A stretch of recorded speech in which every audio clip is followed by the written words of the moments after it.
Welcome back to the Linux Essentials for Hackers series. In this video, we're going to be taking a look at file management and file manipulation in Linux. So let's get started. So I'm just going to open up my terminal here and let's just expand this and let's increase the font size so we can see what's going on.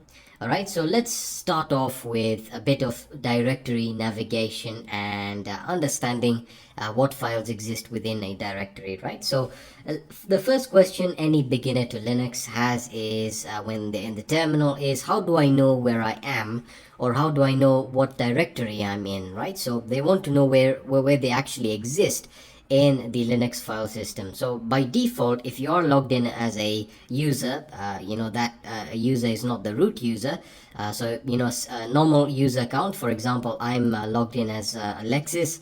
So I'm going to be in my current home directory. Now you can confirm this by typing in pwd. All right, pwd means print current working directory or print working directory, and that is self-explanatory. It prints the current directory that you are in and that you will be working in, or any commands that you actually run will be executed within this directory, right? So I'm going to hit enter, and as you can see, it tells you I'm in the home Alexis directory. Now user accounts are usually sorted out this way. So the root account usually has its own folder in the root directory of the file system, of the Linux file system, whereas other users like Alexis here will be found within the home directory, and then furthermore their own individual directories based on their usernames, and this is where all their files will be stored. Alright, which brings us to the next question, which is how do I list the files within a particular directory? And this is very simple. We use the ls command, which means list. Alright, so I'm going to hit enter, and this will list the files and the directories within the current directory, right? So I'm going to hit enter, and as you can see, it tells us within this current directory we have the desktop directory, the documents directory, downloads, etc., right? So this is the simple way of listing files. Now the ls command has the ability to be run with other arguments or commands or options that allow you to increase or to modify the way the output is or the way the files are displayed to you, right? So a quick example of this is by using the ls hyphen or dash l command. Alright, so this will list all the files and directories in this directory in the format of a list or a table, which makes it easier to read for users, right? So I'm going to hit enter, and immediately you can see it gives you vital information like the total right over here, the permissions, the ownership of these files and directories. You have the date modified and the name of the file of the files and directories. Alright, so that is how to use ls in combination with another command. Now you can also get more output by combining the ls command with other options. So again, if we wanted to list all the files that are all the files and directories that are currently in this working directory, I can use the a command, which essentially is an abbreviation for all. Now when I say all in the context of Linux, it means all hidden files, all files within this directory will be displayed. Alright, so if I list the files again here, you can see that it only displays the files and directories that are visible to users. If we want to display all the files and directories, including hidden files and directories, we can say ls and we can say a. Alright, and this again will give us all files and directories, including hidden files and directories. So you can see the hidden files in Linux have the dot or the full stop before the file name here. So again, the bash aliases file is a file that is used in configuration of your bash profile. So again, it allows you to configure aliases when working with bash. Again, so the hidden files in Linux typically are used for configuration of various system environment variables or various system tools, so on and so forth. We'll be working with this later on, and it will all make sense shortly. Now the great thing about the list command is that I can use it in combination with the previous command. So if I wanted to list this in a way that was much easier to read, I can say ls al, and this will list all the files and directories, including the hidden files and directories, in the format of a list or a table, and I hit enter, and there you are. You can see it displays all the files and directories in the form of a list here, and again it gives you information in regards to the ownership and the permissions, more of which we'll touch upon later on in the course. Alright, so I'm just going to clear the terminal here, and let's take a look at the ls command a little bit more. Alright, so let's say I wanted to actually list the files in a more readable format for users. So again, I can just type in ls L, and I can use the H command. Right, so if I hit enter, again this displays it in a much easier way for users to understand what's going on, and the context I'm referring to is more to do with the size. All right, so if I say LSL, you can see that the data here, or the size of the files, is in bytes. Right, now when we use the ls H, or the H, where the H stands for human readable format, you can see it displays the actual size in kilobytes. Much easier way for you to understand the sizes of files, etc, etc. Alright, so let me just clear the terminal here, and let's take a look at one more command that we can use with ls, and that is if we wanted to show subdirectories. Right, so remember, when we use the ls command, it shows us the directories within this current working directory. But let's say we had other directories within let's see, within pictures. Right, so we could have other directories within pictures, or documents, or the downloads folder, etc. So again, we can say if I wanted to list the subdirectories within the desktop folder, I can say ls L, and we'll use the capital R command, and this again means recursively. So we can then specify the folder we want, which is going to be desktop, or the directory we want. Again, it's going to be desktop, and we hit enter, and again it will list for us the files that exist on the desktop first of all. And again, it shows us that we have a directory called C, and a txt file called todo.txt.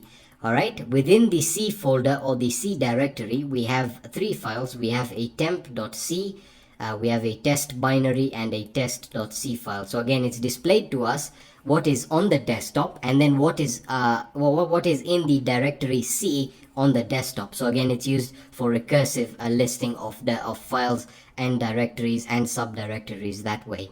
Alright, so I hope that makes sense. Now let's talk about some directory navigation, alright, which is quite important here before we actually talk about file manipulation and copying files, etc. So as I said, we are currently in the home Alexis directory. Now if I wanted to move a step back, or to move to a parent directory, I can say cd. Alright, so cd will change directory to the actual home directory. So again, if I type in pwd, you can see it will not do anything. Now if I wanted to go a step back, I can type in cd, and I can follow that yes, I can follow that up with 2 full stops, and that will take me a step back. And immediately on your bash shell, you'll be given the current directory that you're in now. So again, it's telling us we are in the home directory, and we can confirm this by typing in pwd. Right, so if we list the files within the home directory, you can see that the only directory that exists is the Alexis folder, and that's because that's the only user on the system. So let's take a step back. Right, so I can take a step back, and I hit enter, and now we are currently in the root directory, the root file system directory for Linux. Right, so again, I can list all the files in here, and I can hit enter, and as you can see, we are now in the root. This is the actual root directory of the Linux file system, not the root folder or the root user directory, just the root of the file system. So you can now see all the various folders that the Linux file system is comprised of. Alright, so that is how to actually navigate a step back. Now if I wanted to navigate into any one of these directories, I could say cd, and then I specify, cd is an abbreviation for change directory, and I can specify the directory I want to move into. So I can say cd home, right? And again, that will take me into my home directory, and then I can list the files in here, and this tells me, oh, we have a directory called Alexis, and then I can say change directory into the directory Alexis, and that will take me into the directory Alexis. All right, now I can also use the / to refer to a directory that is currently not in this particular directory. So let's say I wanted to move into the I wanted to move into the let's try the Etsy folder. I can say cd /Etsy, and this refers to a directory that is currently not in this directory but at the root at the root of the Linux file system. So I hit enter and that takes us into the Etsy folder. So again, I can confirm this by typing in pwd, and again it tells me I'm currently in the Etsy folder. Right now, if I want to navigate back to my user home directory, so I'm currently logged in as the user Alexis. If I want to go back to Alexis home directory, I can simply do this by typing home Alexis, right? That's very simple. But if I want to even make this shorter, I can use the command right over here, and again I can hit enter, and I can easily just navigate back to my home directory. So if I hit enter, you see, and I type in pwd, it's going to take me into my home directory right over here. All right, now that we have taken a look at directory navigation and moving around directories, let's take a look at creating files, copying, etc. All right, so I'm currently in my home directory. So let's talk about actually copying a file. Now, before we actually do that, we need to actually understand how to create files really quickly. Right, so the first thing I want to do is I'll go into my desktop here, and I'll say cd desktop, and I'm gonna hit enter, and I'm in my desktop now. All right, so if I wanted to create a file really easily, I can use Touch. All right, so Touch is a tool or a utility that allows you to easily create files. And again, let me show you a command that will help you understand what various commands and tools are. So if I want to know, I want information about a particular command, I can use the what is the what is command. So I can type in what is, and then I can say what is touch, and I can hit enter, and again it tells me change the file timestamps. All right, so I can also say what is let's see, what is nano, right? Nano is a text editor. So I can hit enter, and it's going to tell her nano is another editor, etc. So it gives you information about a particular command or tool. All right, so I can use touch to create a file, remember, without any content, right? So I can say touch, and I can say the file name is going to be test.txt. All right, I can hit enter, and if I list all the files in the desktop, you can see I have the test.txt file right over here. All right, so I can now direct data into this file. So again, I can use the echo command, and if we want to learn more about the echo command, I can type in what is, and I can say echo, and I can hit enter, and it's going to say display a line of text, right? So we can say echo Alexis is you can say Alexis is not cool, or something like that, and I can just hit enter, and again it will display on our terminal Alexis is not cool. All right, so it simply just displays a line of text. However, we can redirect this data into a particular file, and in this case we want to redirect this data into the test.txt file, right? So I can say echo, we can say hello, and we'll just use this simple string of text here, and I can say redirect this, and we use the greater than sign to redirect data to a particular file or to a particular command. So I can say test.txt. all right, and I hit enter, and now this file should have the words or the string hello. Now if you want to easily just display the context or the content of a file, I can use the cat command. All right, now again we can use the what is command to find out more about what the cat command does. So I can hit enter, and it's going to tell us it concatenates files and prints on the standard output. So again, it gives us the output of or the content. It prints out the content of a particular file. So again, I can say cat test.txt, and I hit enter, and again it prints out what we had redirected into it. All right, so that is how to use the cat command. Now again, I can redirect a lot of text into this. So let's say I wanted to edit this file, or I wanted to remove this file, which is a much better way of actually taking a look at file manipulation techniques. So again, I've shown you how to create a file, a very simple file redirecting output.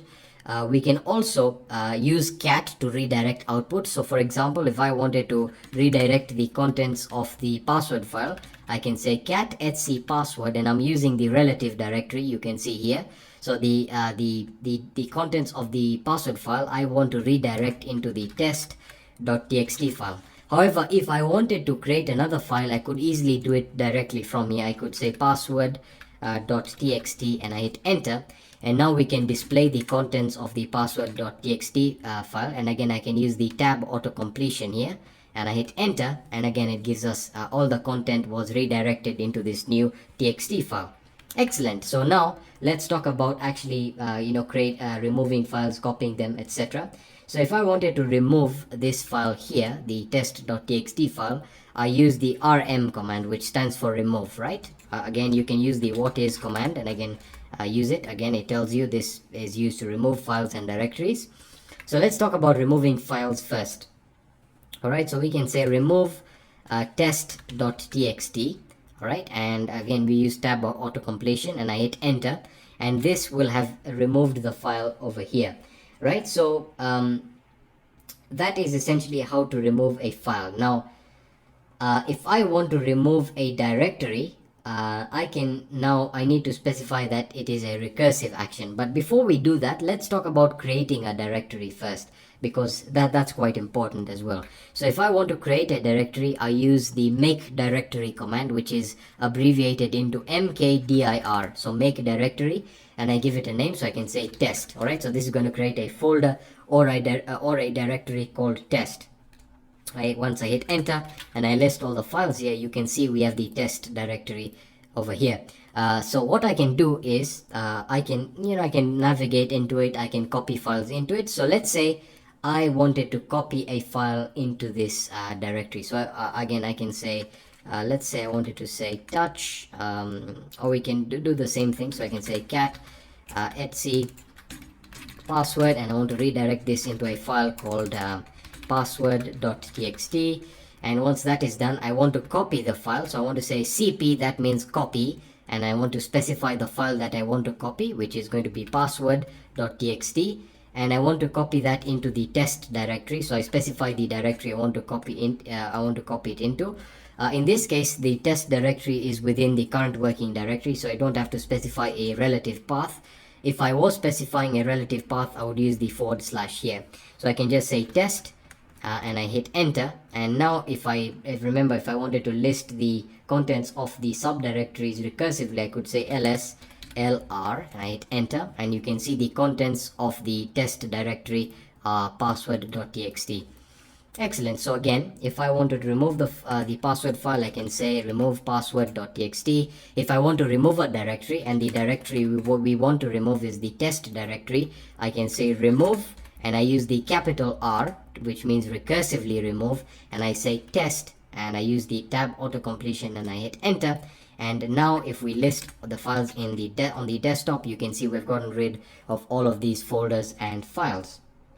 All right, so now that we know how to actually create a directory, we can actually let me talk about removing a directory. I actually covered it with the remove command. However, we can also use another command called remove directory, which is abbreviated into rmdir.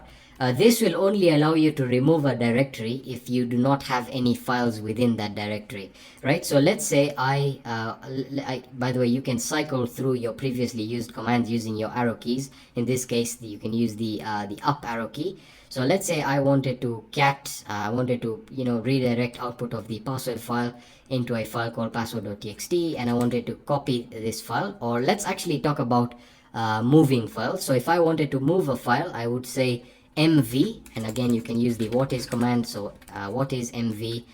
So I can say mv, I want to move the password.txt file into the test directory here. I'm going to hit enter, and now you can see that the password file has been moved into the test directory. So again, I can list all the files within the test directory here, and that again it tells me that we only have the password.txt file in here. So if I use the rmdir command, which means remove directory, and I say test remove directory test, you can see it's going to tell me that this directory is not empty. So as a result, we need to specify remove recursively test, and I'm gonna hit enter, and now it gets rid of the test directory for us. All right, so those are very simple ways of creating, copying, and of course deleting commands. Now before we actually end this video, which I know has been going on for quite a while, I'm going to be covering file directory permissions later, but I want to talk about file manipulation a little bit more.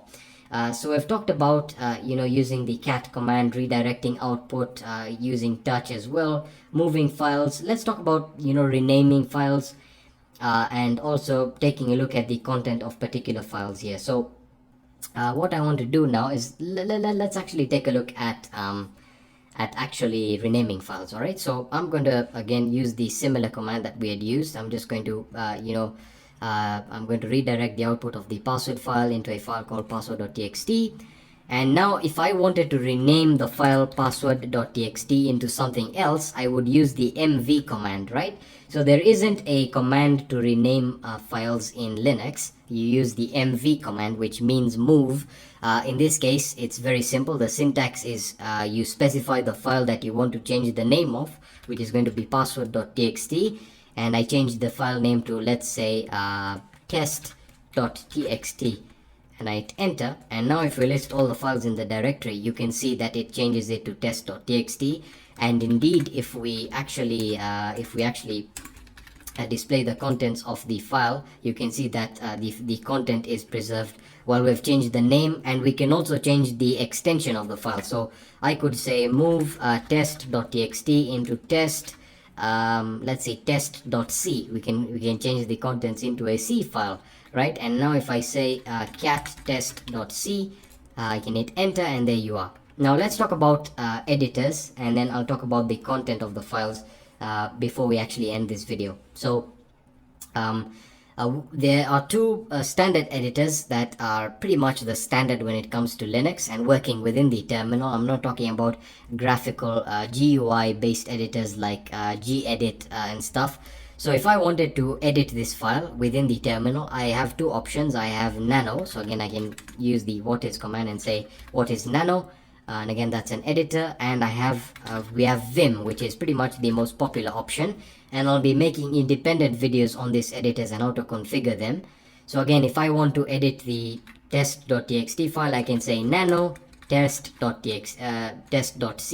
Let's actually rename it back to test.txt, and we say nano test.txt, and we're going to hit enter, and that takes us into nano. Now exiting nano is very simple. Again, you can navigate around, make changes.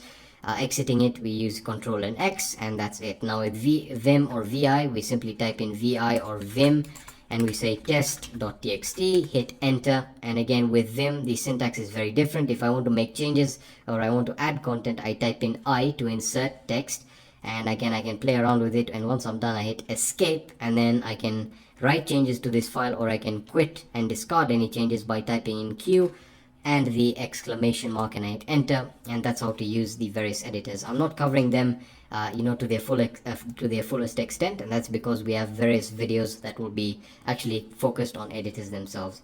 So that's pretty much all that I wanted to cover in this video. There's quite a bit. Hopefully you guys can actually learn a lot from this video. If you have any questions or suggestions, let me know in the comment section, and I'll be seeing you in the next video.